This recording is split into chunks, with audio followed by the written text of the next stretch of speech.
So ZANU PF is now prepared and geared up to use much violence to stop the revolution in 2023.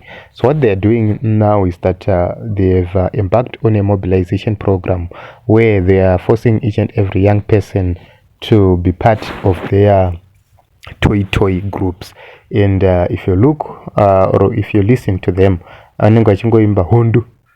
Hondo, bomba, and you ask the question, are we still in the 1970s?